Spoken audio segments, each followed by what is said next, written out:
Hi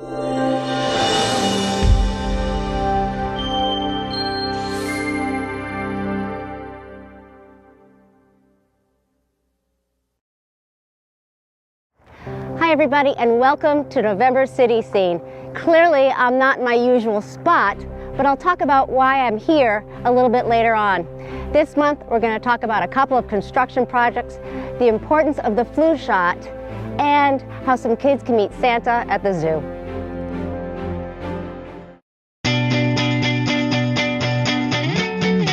Hi, this is Dr. Abdul Wahab from Falls Community Health.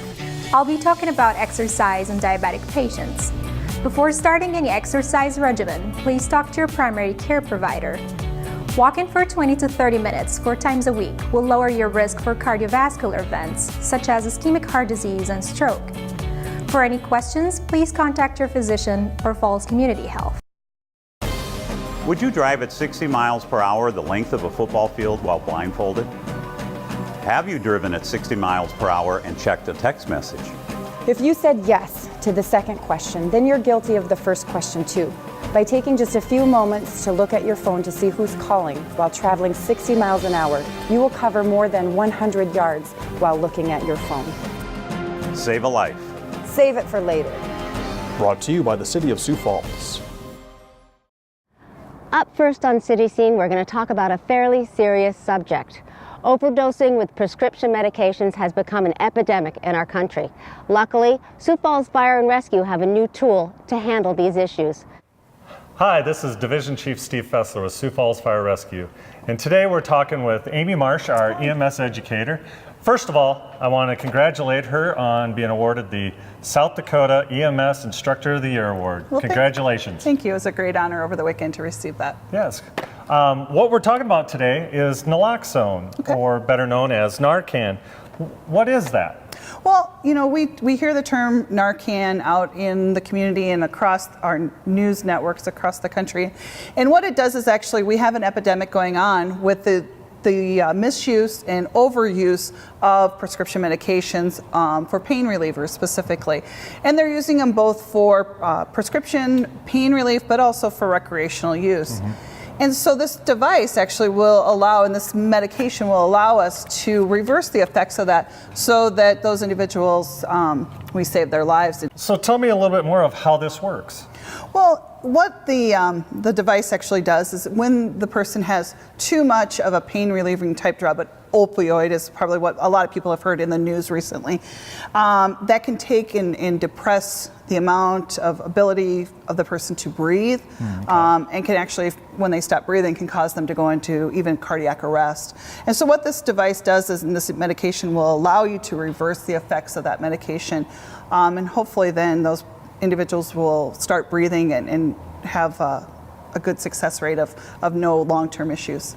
And I know we recently started carrying naloxone on our trucks, and who else locally is carrying it? Well, you know, here in Sioux Falls, we see a lot of response with our ambulance service, along with our Sioux Falls Police Department, the Minnehaha County Sheriff's Department, and so it's a wide range of individuals that are carrying this device across our community to make sure that we are really prepared for this epidemic. And like I said, we just recently started carrying it, but if I remember right, we have already used it in the field. Yeah, just recently we had a situation where someone had taken too much of one of those types of medications, and we were able to reverse those effects, and hopefully, you know, she has good outcomes after that. So before we were carrying this, what were we able to do in these instances with opioid overdoses? Well, in response through the fire department, we were able to assess the patient when we got there. If they were having issues with their breathing, we were able to assess them and then wait for that ambulance service to get on scene. And so with us carrying it now, it just allows us to quickly respond to those individuals and reverse the effects and again, better long-term outcomes for those patients. Okay, good.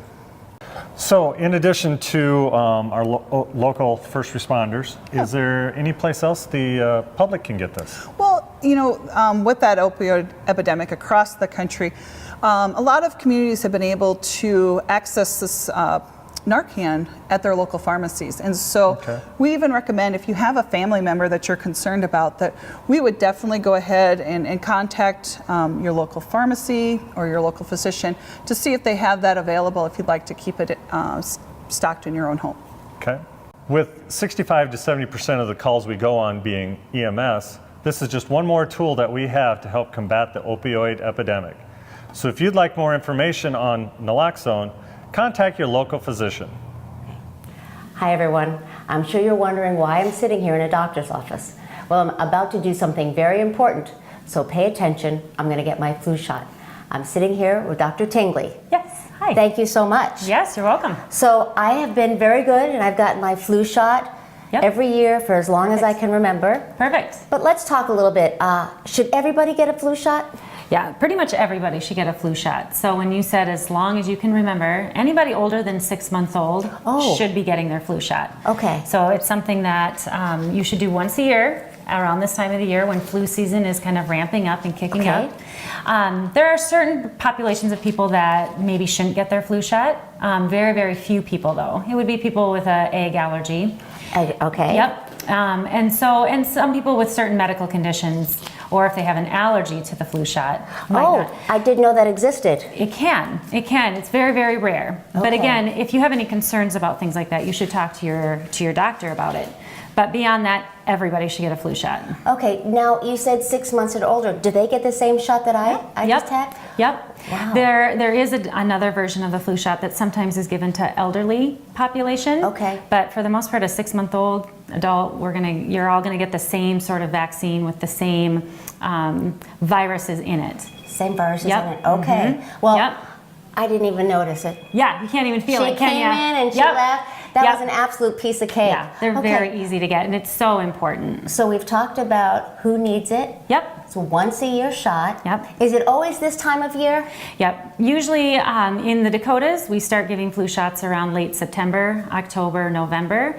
But flu season really right now is just ramping up. Okay. And we will see flu all the way through the spring. So March, April, even into May, you can still see some flu cases. Now, let's say someone has the flu or they think they have the flu, they're just feeling kind of icky. Yep. They should clearly come in. Yep. But if you had the flu, do you still need a flu shot? Yes, it is important. Okay. If you've been diagnosed with influenza, we still recommend that you get the flu shot after the fact because the vaccine that you just got actually has different forms of virus in it. So you may get type A influenza, but you don't have immunity yet to type B. So when you're getting the shot, you're actually protecting yourself against the most common strains of influenza. Oh, and the other thing, when you just said that, sometimes we don't know if it matches. Yep. Sometimes we don't know how close it is.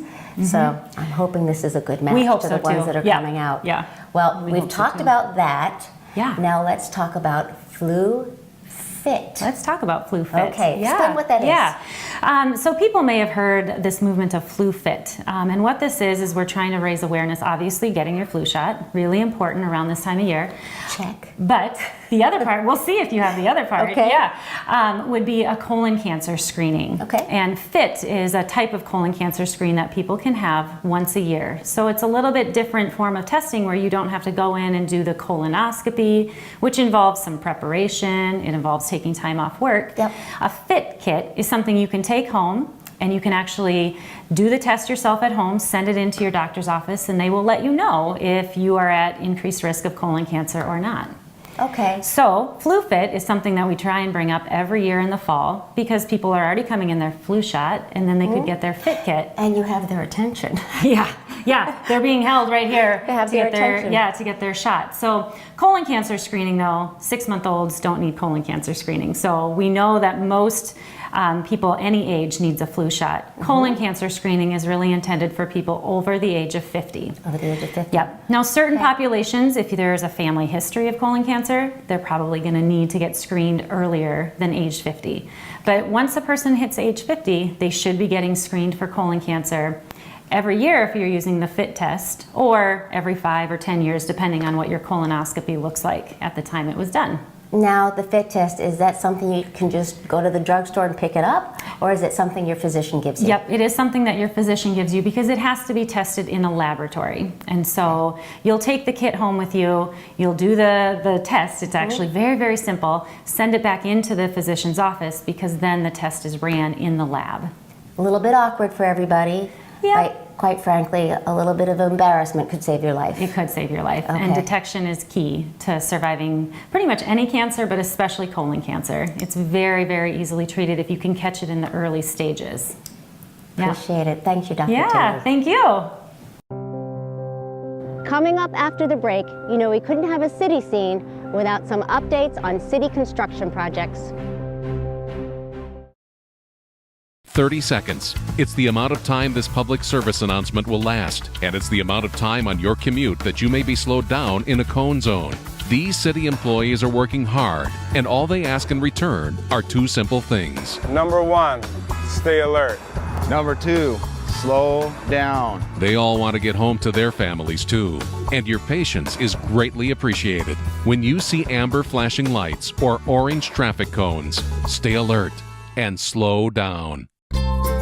Sioux Falls Parks and Recreation has part-time positions available to supervise our open gym programs. Flexible schedules, afternoon, evening, and weekend opportunities are available. Apply online today. Great jobs, great experiences. To find your job, go to siouxfalls.org/parks-jobs. Welcome back, everybody. Let's check in with Sue Quanbeck-Etten as she updates us on the construction of the City Administration Building downtown Sioux Falls. Sue Quanbeck-Etten here, Director of Central Services for the City of Sioux Falls. Here to give you an update on a project I'm the sponsor for. Facilities is one of the divisions within Central Services, our new admin building, which is behind me. Our timeline is we broke ground in January of this year, and we hope to have the building totally enclosed by the end of November. And then substantially complete date will be end of May, and so we'll be moving into the building next spring. Putting in the footings and foundations, you know, takes some time. The underground parking level, garage level is done. Mechanical rooms will be down there, and 36 parking spaces for our city employees that are part of the building. And we are so looking forward to not having to continue leasing. We have been having to lease office space since 2013 because we were simply out of room. Not only did we not have growth space, we did not have room to even house our existing employees. So we have been leasing since 2013. Obviously, we'll discontinue the lease when this building is good to go, and people from City Hall will be moving over here. Planning and building services, engineering, parks administration, licensing, and public works administration. So they'll all be moving in day one.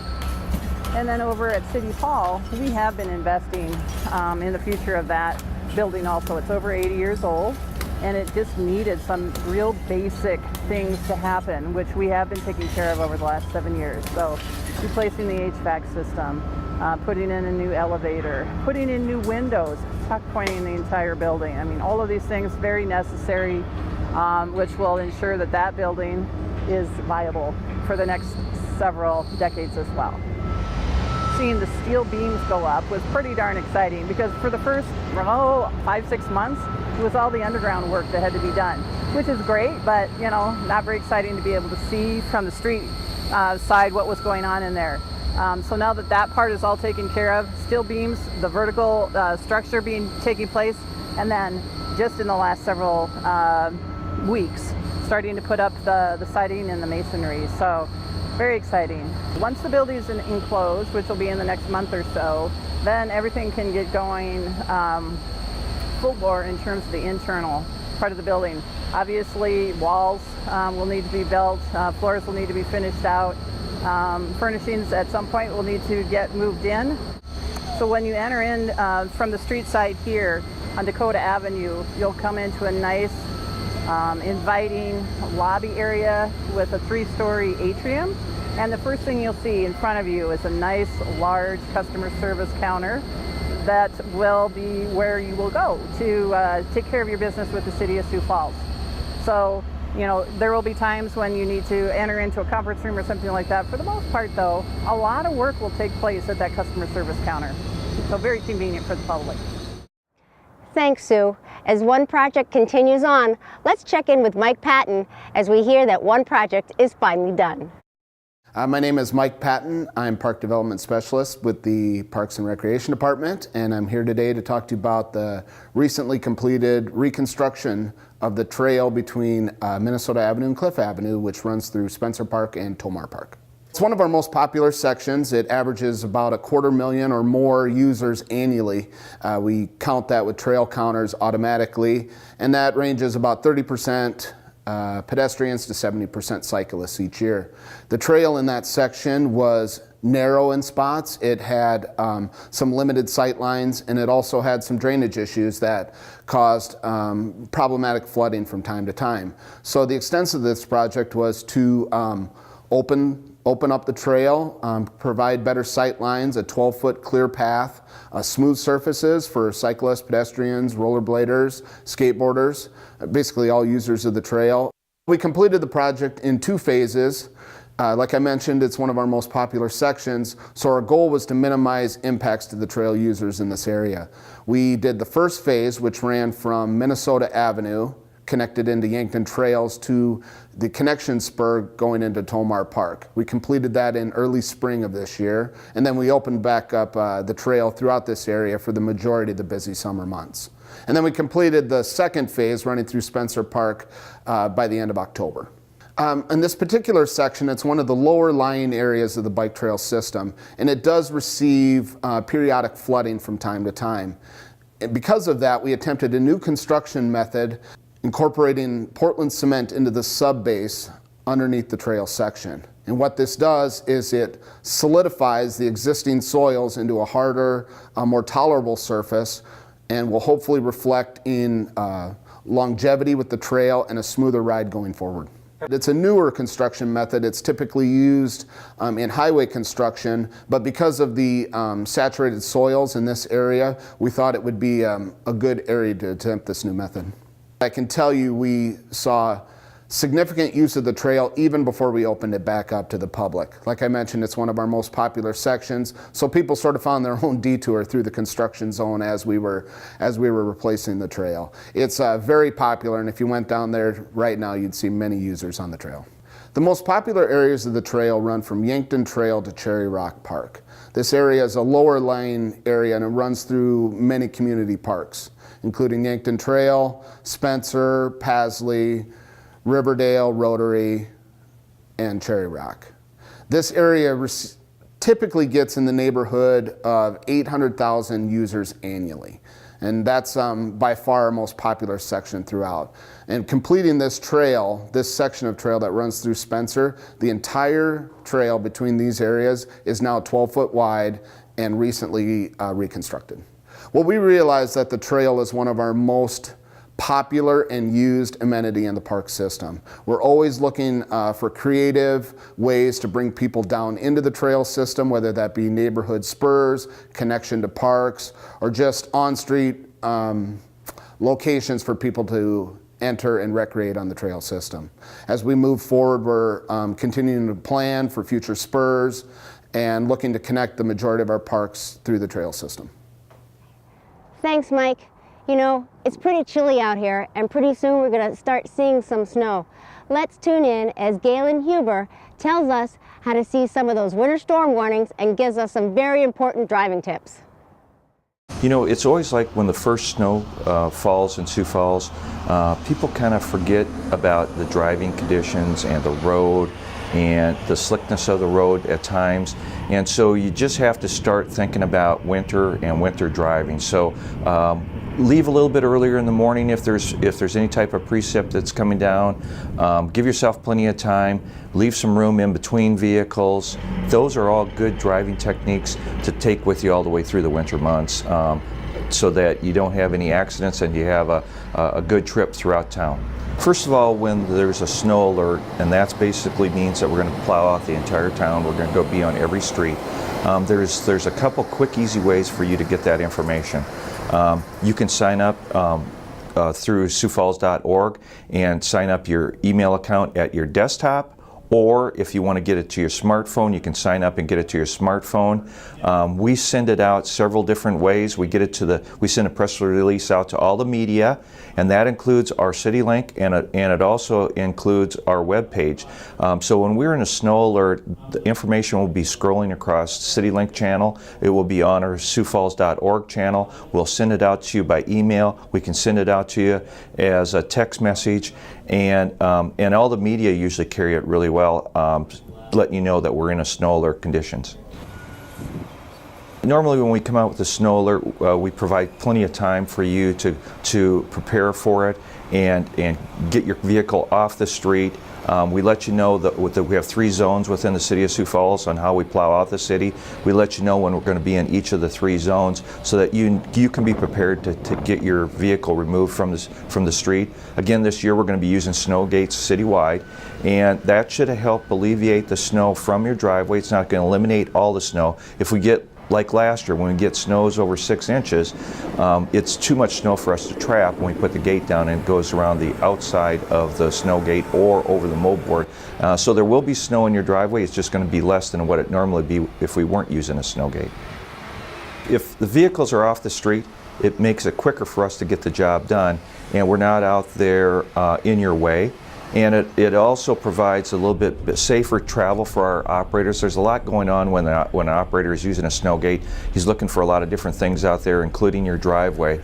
And if your car is out there, it's just another obstacle for him to have to watch for and go around. And then it doesn't clean the street very well in front of your driveway if we have to go around your car. So it just makes it's a lot safer, it's a lot easier. The snow is basically pushed to the shoulder of the road, and there's no windrows laying out in the street after we get done with it. One of the things, people, if you still have questions about the snow process, snow removal, or any questions about your street, please give us a call at 367-8255. We'll be in our winter hours, which means there'll be somebody working here 24 hours a day, 7 days a week, including holidays. So when you call down here, you will get actually a live person will be talking to you. And you can ask for any information. If you can't find it on the webpage, if you don't get it as an email or as a text, please call down here and we can help you out with getting you the information that you need. Up next, we're going to learn how kids can have breakfast with Santa and visit with their favorite furry friends, all at the zoo. The Midco Aquatic Center is hiring part-time lifeguard positions. Work while going to school, flexible schedules, and bonus opportunities available. No certification needed to apply. Find out more information at midcoaquaticcenter.org/employment. All around town, from stores to playgrounds, babies are on the move. And there are diseases that are on the move too. And some of these spread easily. To best protect him from 14 serious diseases by the time he turns 2 years old, vaccinate him according to the recommended schedule, so he can go on about his business and you can have peace of mind. For more reasons to vaccinate, talk to your child's doctor or go to cdc.gov/vaccines. Welcome back, everybody. Let's check in with Kylie at the Great Plains Zoo so we can learn some more information of how kids can have breakfast with Santa. My name is Kylie Breams, and I'm the Senior Director of Communications at the Great Plains Zoo and Delbridge Museum of Natural History. We are gearing up for our annual Breakfast with Santa event, which will be on Saturday, December 2nd from 8:30 a.m. to 1 p.m. This is an event that we look forward to all year. We will have Santa here, so your kids can bring their list and have a chance to sit on Santa's lap and tell them what they would like to receive from Santa this year. There's also a sweet breakfast treat, a craft. We'll also have carolers and other activities, including zookeeper chats with reindeer. Admission to Breakfast with Santa is free for zoo members, and Breakfast with Santa activities are free with the cost of zoo admission. Zoo members and other community members just love this event. It's so fun to see families dressed up in their best coming to get that special photo with Santa or to really just kick off the holiday season. Breakfast with Santa will be Saturday, December 2nd from 8:30 a.m. to 1 p.m. All the details are available at greatzoo.org. Otherwise, give us a call at 367-8313 with any questions. Thanks, Kylie. And now I'm going to tell you why I'm here standing in front of a bunch of leaves. Well, this happens to be one of the 2 leaf drop-off sites in Sioux Falls. And there's some points you need to know. Pretty much every size vehicle is $3. But if your leaves are loose, they have to have a tarp on top of them. If they're inside a car or vehicle, that's fine. There's no plastic, so if your leaves are in a plastic bag, you have to remove them. No trash, no refuse, no big trees. If you happen to have some twigs, make sure they're all bundled up together. And you know what? This year, they're accepting pumpkins too. And the hours, that's important too. Monday through Saturday, 9 a.m. to 5 p.m. And if you're ambitious enough to do it on a Sunday, the hours are noon to 5. Sioux Falls really appreciates everyone's effort in keeping our city clean. Thanks everybody for joining me for this month's City Scene. I hope you're inside somewhere warm and watching it. Can't wait to see you again next month. If you want more information, visit siouxfalls.org or check us out on YouTube.